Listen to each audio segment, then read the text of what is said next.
Team India final match जीति इतिहास रचिले। Team India New Zealand विपक्ष मैच रे टॉस हारिबा परे प्रथमे बैटिंग करथिले ओपनर बैट्समैन संजू सैमसन एवं अभिषेक शर्मा न्यूजीलैंड बोलरों को करथिले धराशायी।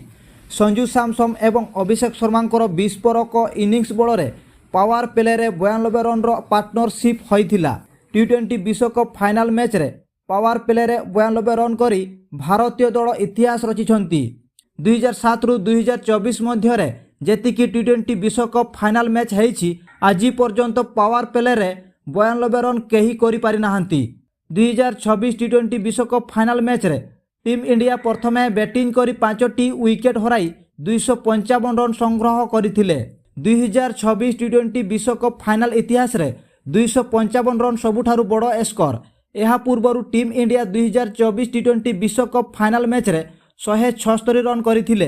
यह 2024 टी20 विश्वकप फाइनाल इतिहास रे सबुठारु बड़ स्कोर रहिथिला। टीम इंडिया निज रेकर्ड निजे भांगुछि। 256 रन रो विशाल लक्ष्य को पिछा करी न्यूजीलैंड 159 रन करी ऑल आउट होइथिले। टीम इंडिया 96 रन रे टी20 विश्वकप फाइनाल मैच जीतिथिला। टी20 विश्वकप फाइनाल इतिहास रे प्रथम थर एक बड़ व्यवधान रे विजय लाभ करिसेंती टीम इंडिया। टी20 विश्वकप फाइनाल इतिहास रे जे कोनोसी टीम एक बड़ व्यवधान रे विजय लाभ करि नाहंती। टीम इंडिया जीतिबा पछरे हीरो किए थिले?